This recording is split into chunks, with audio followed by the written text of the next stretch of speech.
ആകാശവാണി. നമസ്കാരം. പ്രാദേശിക വാർത്തകൾ വായിക്കുന്നത് കൃഷ്ണ.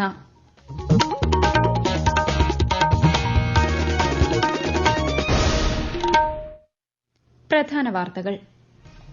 ഇന്ത്യ ആതിഥേയത്വം വഹിക്കുന്ന ലോക പൈതൃക സമിതി സമ്മേളനത്തിന് നാളെ ന്യൂഡൽഹിയിലെ ഭാരത് മണ്ഡപത്തിൽ തുടക്കം. പ്രധാനമന്ത്രി നരേന്ദ്രമോദി പരിപാടി ഉദ്ഘാടനം ചെയ്യും. മലപ്പുറത്ത് പനി ബാധിച്ച 15-കാരന് നിപയെന്ന് സംശയം. കോഴിക്കോട് വൈറോളജി ലാബിലെ ഫലം പോസിറ്റീവ്. ജാഗ്രത കർശനമാക്കി ആരോഗ്യവകുപ്പ്. കർണാടകയിൽ മണ്ണിടിച്ചിലിൽ കാണാതായ കോഴിക്കോട് സ്വദേശി അർജുനായുള്ള തിരച്ചിൽ പുരോഗമിക്കുന്നു. കേന്ദ്രമന്ത്രി എച്ച്.ഡി. കുമാരസ്വാമി സ്ഥലത്തെത്തി സ്ഥിതിഗതികൾ വിലയിരുത്തി. രക്ഷാപ്രവർത്തനം ഏകോപിപ്പിക്കാനുള്ള ശ്രമങ്ങൾ നടത്തിവരികയാണെന്ന് സംസ്ഥാന സർക്കാർ. സംസ്ഥാനത്ത് അടുത്ത 5 ദിവസം മഴ തുടരുമെന്ന് കേന്ദ്ര കാലാവസ്ഥാ വകുപ്പ്. നാളെ കണ്ണൂർ, കാസർകോട് ജില്ലകളിൽ മഞ്ഞ ജാഗ്രത. പാർലമെന്റിന്റെ ബജറ്റ് സമ്മേളനത്തിന് മുന്നോടിയായി കേന്ദ്ര സർക്കാരിന്റെ നേതൃത്വത്തിൽ നാളെ സർവകക്ഷി യോഗം ചേരും. ശ്രീലങ്കയിൽ നടക്കുന്ന ഏഷ്യാകപ്പ് വനിതാ ട്വന്റി ക്രിക്കറ്റിൽ ബംഗ്ലാദേശ് ശ്രീലങ്ക മത്സരം അല്പസമയത്തിനകം. വാർത്തകൾ വിശദമായി. ഇന്ത്യ ആതിഥേയത്വം വഹിക്കുന്ന ലോക പൈതൃക സമിതി സമ്മേളനത്തിന് നാളെ ന്യൂഡൽഹിയിലെ ഭാരത് മണ്ഡപത്തിൽ തുടക്കം. പ്രധാനമന്ത്രി നരേന്ദ്രമോദി പരിപാടി ഉദ്ഘാടനം ചെയ്യും. ലോക പൈതൃക സമിതിയുടെ 46ാമത് സമ്മേളനമാണിത്. ഈ മാസം 31-ന് സമ്മേളനം സമാപിക്കും. മലപ്പുറം പാണ്ടിക്കാട് പനി ബാധിച്ച് 15-കാരന് നിപയെന്ന് സംശയം. കോഴിക്കോട് വൈറോളജി ലാബിലെ ഫലം പോസിറ്റീവാണെന്ന് മന്ത്രി വീണ ജോർജ് അറിയിച്ചു. എന്നാൽ മാനദണ്ഡപ്രകാരം ഇത് സ്ഥിരീകരിക്കേണ്ടത് NIV പൂനെയാണ്. പൂനെയിലേക്ക് അയച്ച ഫലം വരാനുണ്ടെന്നും മന്ത്രി വ്യക്തമാക്കി. നിപ സംശയിക്കപ്പെടുന്ന സാഹചര്യത്തിൽ വേണ്ട മുന്നൊരുക്കങ്ങൾ നടത്തിയതായും മന്ത്രി പറഞ്ഞു. കുട്ടിയുടെ സമ്പർക്ക പട്ടിക കണ്ടെത്തി ഐസൊലേറ്റ് ചെയ്യും. മോണോക്ലോണൽ ആന്റിബോഡി നാളെ എത്തും. 24 മണിക്കൂറും പ്രവർത്തിക്കുന്ന കൺട്രോൾ റൂം തുറന്നു. 0483 273 2010 ആണ് control room number. Manjeri medical കോളേജിൽ 30 മുറികൾ സജ്ജീകരിച്ചു. 6 ബെഡുള്ള ICU സൌകര്യമൊരുക്കി. കോഴിക്കോട് സ്വകാര്യ ആശുപത്രിയിൽ ഗുരുതരാവസ്ഥയിലുള്ള കുട്ടിയെ മെഡിക്കൽ കോളേജിലേക്ക് മാറ്റും. ആരോഗ്യവകുപ്പ് ജാഗ്രതാ നടപടികൾ ആരംഭിച്ചിട്ടുണ്ട്. DMOയുടെ നേതൃത്വത്തിൽ പാണ്ടിക്കാട് യോഗം ചേർന്ന് സ്ഥിതിഗതികൾ വിലയിരുത്തി. കണ്ണൂരിൽ അമീബിക് മസ്തിഷ്ക ജ്വരത്തിന്റെ ലക്ഷണങ്ങളോടെ കുട്ടിയെ ആശുപത്രിയിൽ പ്രവേശിപ്പിച്ച സാഹചര്യത്തിൽ ആരോഗ്യവകുപ്പ് ജാഗ്രത കർശനമാക്കി. വിശദാംശങ്ങളുമായി ആകാശവാണി കണ്ണൂർ ജില്ലാ പ്രതിനിധി KO ശശിധരൻ. പരിയാരം സ്വദേശിയായ 3.5 വയസ്സുകാരനാണ് കോഴിക്കോട് സ്വകാര്യ ആശുപത്രിയിൽ ചികിത്സയിൽ കഴിയുന്നത്. കുട്ടിയുടെ കുടുംബം കടന്നപ്പള്ളി പഞ്ചായത്തിലെ കാരക്കുണ്ട് വെള്ളച്ചാട്ടം സന്ദർശിച്ചതായി റിപ്പോർട്ട് ചെയ്തതിന്റെ അടിസ്ഥാനത്തിൽ ജില്ലാ സർവേലൻസ് ടീം കുട്ടിയുടെ വീട്ടിലെ കിണറിലെ വെള്ളം, വെള്ളച്ചാട്ടത്തിൽ നിന്നും ശേഖരിച്ച വെള്ളം എന്നിവ ശേഖരിച്ച് പരിശോധനയ്ക്കായി അയച്ചിട്ടുണ്ട്. ജില്ലാ മെഡിക്കൽ ഓഫീസറുടെ നിർദ്ദേശപ്രകാരം വെള്ളച്ചാട്ടത്തിലേക്കുള്ള സന്ദർശനം പഞ്ചായത്ത് അധികൃതർ താൽക്കാലികമായി നിരോധിച്ചിട്ടുണ്ട്. കുട്ടിയുടെ സ്രവത്തിന്റെ sample Pune national institute of വൈറോളജിയിലേക്ക് അയച്ചിട്ടുണ്ടെന്നും ആരോഗ്യവകുപ്പ് അറിയിച്ചു. കുളങ്ങൾ, കിണറുകൾ, സ്വിമ്മിംഗ് പൂളുകൾ എന്നിവ കൃത്യമായി ക്ലോറിനേഷൻ നടത്തി മാത്രം ഉപയോഗിക്കുക. ജലാശയങ്ങളിൽ കുളിക്കുമ്പോൾ മൂക്കിന്റെ അകത്തേക്ക് വെള്ളം കയറാതിരിക്കാൻ ശ്രദ്ധിക്കണമെന്നും ആരോഗ്യവകുപ്പ് നിർദ്ദേശിക്കുന്നു. എറണാകുളം ജില്ലയിൽ അടുത്തിടെയായി H1N1 പനി കൂടുതലായി റിപ്പോർട്ട് ചെയ്യുന്നുണ്ടെന്ന് ജില്ലാ മെഡിക്കൽ ഓഫീസ്. ഈ വർഷം ജില്ലയിൽ 11 പേർക്ക് H1N1 സ്ഥിരീകരിച്ചു. ഇതിൽ 3 പേർ മരണപ്പെടുകയും ചെയ്തു. 134 പേർക്ക് സംശയാസ്പദമായ H1N1 രോഗവും റിപ്പോർട്ട് ചെയ്തു. ഈ സാഹചര്യത്തിൽ എല്ലാവരും രോഗത്തിനെതിരെയുള്ള മുൻകരുതലുകൾ സ്വീകരിക്കണമെന്ന് ആരോഗ്യവകുപ്പ് മുന്നറിയിപ്പ് നൽകി. കർണാടക ഷിരൂരിൽ മണ്ണിടിച്ചിലിൽ കാണാതായ ലോറി ഡ്രൈവർ അർജുനായുള്ള തെരച്ചിൽ ഊർജിതമായി പുരോഗമിക്കുന്നു. സൂറത്കൽ NITയിൽ നിന്നുള്ള സംഘത്തിന്റെ നേതൃത്വത്തിൽ റഡാർ പരിശോധന പുരോഗമിക്കുകയാണ്.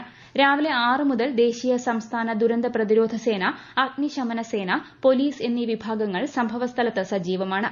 രക്ഷാപ്രവർത്തനത്തിന് സൈന്യത്തെ നിയോഗിക്കണമെന്നാവശ്യപ്പെട്ട് അർജുന്റെ കുടുംബം പ്രധാനമന്ത്രി നരേന്ദ്രമോദി, മുഖ്യമന്ത്രി പിണറായി വിജയൻ, കേന്ദ്ര സഹമന്ത്രി സുരേഷ് ഗോപി എന്നിവർക്ക് ഇമെയിലുകൾ അയച്ചു.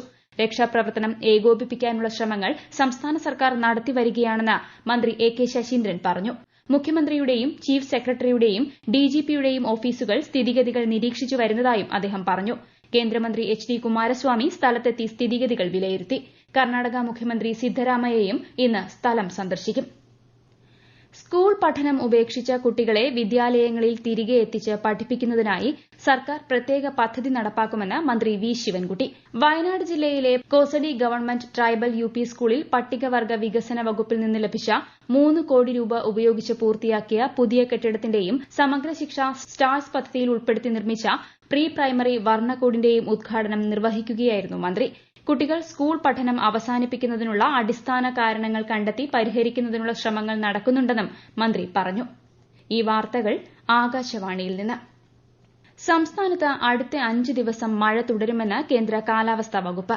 ഇന്ന് കോഴിക്കോട്, വയനാട്, കണ്ണൂർ, കാസർഗോഡ് ജില്ലകളിലും നാളെ കണ്ണൂർ, കാസർഗോഡ് ജില്ലകളിലും മഞ്ഞ ജാഗ്രത പ്രഖ്യാപിച്ചു. കണ്ണൂർ, കാസർഗോഡ് തീരങ്ങൾക്ക് പ്രത്യേക ജാഗ്രത ആവശ്യമാണ്. കേരള തീരത്ത് നാളെ രാത്രി വരെ കള്ളക്കടൽ പ്രതിഭാസത്തിനും ഉയർന്ന തിരമാലയ്ക്കും സാധ്യതയുണ്ടെന്ന് ദേശീയ സമുദ്രസ്ഥിതി പഠന ഗവേഷണ കേന്ദ്രം അറിയിച്ചു. കേരള, കർണാടക, ലക്ഷദ്വീപ് തീരങ്ങളിൽ മത്സ്യബന്ധനത്തിന് വിലക്കുണ്ട്. പാർലമെന്റിന്റെ ബജറ്റ് സെഷന് മുന്നോടിയായി കേന്ദ്ര സർക്കാരിന്റെ നേതൃത്വത്തിൽ നാളെ സർവകക്ഷി യോഗം ചേരും. പാർലമെന്റിന്റെ വർഷകാല സമ്മേളനം തിങ്കളാഴ്ച ആരംഭിക്കാനിരിക്കെ ഇരുസഭകളുടെയും സുഗമമായ പ്രവർത്തനം ഉറപ്പുവരുത്താൻ നാളത്തെ യോഗത്തിൽ എല്ലാ പാർട്ടികളോടും സർക്കാർ അഭ്യർത്ഥിക്കും. ചൊവ്വാഴ്ചയാണ് കേന്ദ്ര ധനമന്ത്രി നിർമ്മല സീതാരാമൻ ബജറ്റ് അവതരിപ്പിക്കുന്നത്. മൂന്നാം നരേന്ദ്രമോദി സർക്കാരിന്റെ ആദ്യ ബജറ്റാണിത്. അടുത്ത മാസം 12 വരെയാണ് പാർലമെന്റ് ചേരുന്നത്.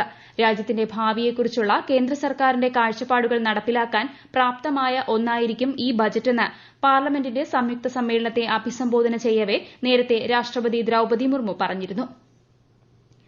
സമുദ്ര മലിനീകരണം പ്രതിരോധിക്കുന്നതിന് ശക്തമായ ബോധവൽക്കരണം ആവശ്യമാണെന്ന് കേന്ദ്ര സഹമന്ത്രി ജോർജ് കുര്യൻ. ജലജീവികളിലെ രോഗം സ്ഥിരീകരിക്കുന്ന റഫറൽ ലബോറട്ടറി കൊച്ചി കുഫോസിൽ ഉദ്ഘാടനം ചെയ്യുകയായിരുന്നു അദ്ദേഹം. പ്രധാനമന്ത്രി നരേന്ദ്രമോദിയുടെ നേതൃത്വത്തിലുള്ള കേന്ദ്ര സർക്കാർ ഫിഷറീസ് മേഖലയ്ക്കും സമുദ്ര ഗവേഷണത്തിനും വലിയ പ്രാധാന്യമാണ് നൽകുന്നതെന്ന് അദ്ദേഹം വ്യക്തമാക്കി. ഫിഷറീസ് സമുദ്രശാസ്ത്ര മേഖലയിൽ സുസ്ഥിര വികസന പദ്ധതി നടപ്പാക്കാനായി മനുഷ്യ വിഭവശേഷി സംഭാവന ചെയ്യാൻ കഴിയുന്ന പ്രധാന പരിശീലന കേന്ദ്രമായി കുഫോസ് വളർന്നുവരുന്നതിൽ കേരളീയർക്ക് അഭിമാനമുണ്ടെന്ന് പരിപാടിയിൽ പങ്കെടുത്ത മന്ത്രി സജി ചെറിയാൻ പറഞ്ഞു. ആറന്മുള പാർത്ഥസാരഥി ക്ഷേത്രത്തിൽ പ്രസിദ്ധമായ വള്ളസദ്യ കാലത്തിന് നാളെ തുടക്കമാകും. ദേവസ്വം മന്ത്രി വി.എൻ. വാസവൻ നാളെ രാവിലെ ദീപം തെളിയിച്ച് വള്ളസദ്യയ്ക്ക് ആരംഭം കുറിക്കും. വള്ളസദ്യയ്ക്കായുള്ള എല്ലാ സജ്ജീകരണങ്ങളും പൂർത്തിയായി. പ്രതിദിനം 15 വള്ളസദ്യകൾ വരെ നടത്തുന്നതിനുള്ള ക്രമീകരണങ്ങളാണ് ഒരുക്കിയിട്ടുള്ളത്. കൂടുതൽ വിവരങ്ങളുമായി ആകാശവാണി പത്തനംതിട്ട ജില്ലാ പ്രതിനിധി ശ്രീജി എസ് ശ്രീധർ. ആറന്മുളയപ്പന്റെ ഇഷ്ടവഴിപാടായ വള്ളസദ്യ 52 കരകളിലെ പള്ളിയോടങ്ങൾക്കായാണ് ഒക്ടോബർ 2 വരെ നടക്കുക. ആദ്യ ദിവസം വഴിപാടായി 10 വള്ളസദ്യകൾ നടക്കും. പള്ളിയോടങ്ങളിലെത്തുന്നവർക്കും വഴിപാടുകാരന്റെ ക്ഷണിതാക്കൾക്കും കെഎസ്ആർടിസിയുടെ തീർത്ഥയാത്രാ പദ്ധതിയിൽ മുൻകൂട്ടി പേര് രജിസ്റ്റർ ചെയ്തെത്തുന്ന അഞ്ചമ്പല ദർശനക്കാർക്കും പാസ് മൂലം മാത്രമാണ് വള്ളസദ്യയിൽ പങ്കെടുക്കാനാവുക. അല്ലാതെയുള്ളവർക്ക് വള്ളസദ്യയിൽ പങ്കെടുക്കുന്നതിന് പള്ളിയോട സേവാ സംഘവുമായി ബന്ധപ്പെട്ട് ഓൺലൈനായി മുൻകൂട്ടി പണമടച്ച് ബുക്ക് ചെയ്തും എത്താം. ഇലയിൽ വിളമ്പുന്ന 44 വിഭവങ്ങൾക്ക് പുറമെ പാടിച്ചോദിക്കുന്ന 20 വിഭവങ്ങൾ ഉൾപ്പെടെ ആകെ 64 വിഭവങ്ങളാണ് വള്ളസദ്യയിൽ വിളമ്പുന്നത്. വള്ളസദ്യയ്ക്കായി ഇന്ന് രാവിലെ ക്ഷേത്ര ഊട്ടുപുരയിൽ അടുപ്പിലേക്ക് അഗ്നി പകരുന്ന ചടങ്ങും നടന്നു. ശ്രീലങ്കയിൽ നടക്കുന്ന ഏഷ്യ കപ്പ് വനിതാ 2020 ക്രിക്കറ്റിൽ ബംഗ്ലാദേശ് ശ്രീലങ്ക മത്സരം അല്പസമയത്തിനകം. ഉച്ചയ്ക്ക് നടന്ന മറ്റൊരു മത്സരത്തിൽ മലേഷ്യയെ 22 റൺസിന് തായ്ലന്റ് പരാജയപ്പെടുത്തി. നാളെ ഉച്ചയ്ക്ക് നടക്കുന്ന മത്സരത്തിൽ ഇന്ത്യ UAE-യെ നേരിടും. ആകാശവാണി തിരുവനന്തപുരം പ്രാദേശിക വാർത്താ വിഭാഗം അവതരിപ്പിക്കുന്ന പ്രത്യേക പരിപാടിയായ നല്ല വാർത്ത എല്ലാ ശനിയാഴ്ചയും വൈകുന്നേരം 6:40 പ്രക്ഷേപണം ചെയ്യുന്നതാണ്. ഇന്ന് 6:30 പ്രാദേശിക വാർത്തകൾക്ക് ശേഷം നല്ല വാർത്ത കേൾക്കാവുന്നതാണ്.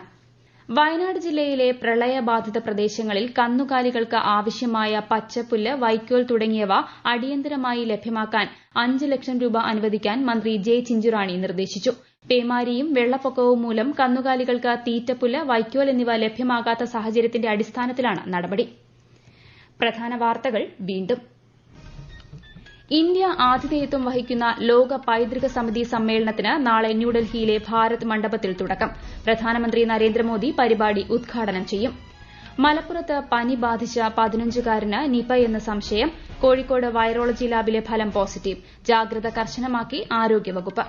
കർണാടകയിൽ മണ്ണിടിച്ചിലിൽ കാണാതായ കോഴിക്കോട് സ്വദേശി അർജുനായുള്ള തിരച്ചിൽ പുരോഗമിക്കുന്നു.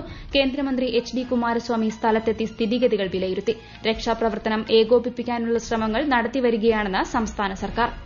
സംസ്ഥാനത്ത് അടുത്ത 5 ദിവസം മഴ തുടരുമെന്ന് കേന്ദ്ര കാലാവസ്ഥാ വകുപ്പ്. നാളെ കണ്ണൂർ, കാസർഗോഡ് ജില്ലകളിൽ മഞ്ഞ ജാഗ്രത. പാർലമെന്റിന്റെ ബജറ്റ് സമ്മേളനത്തിന് മുന്നോടിയായി കേന്ദ്ര സർക്കാരിന്റെ നേതൃത്വത്തിൽ നാളെ സർവകക്ഷി യോഗം ചേരും. ശ്രീലങ്കയിൽ നടക്കുന്ന ഏഷ്യ കപ്പ് വനിതാ 2020 ക്രിക്കറ്റിൽ ബംഗ്ലാദേശ് ശ്രീലങ്ക മത്സരം അല്പസമയത്തിനകം. പ്രാദേശിക വാർത്തകൾ കഴിഞ്ഞു. അടുത്ത വാർത്താ പ്രക്ഷേപണം 7:25.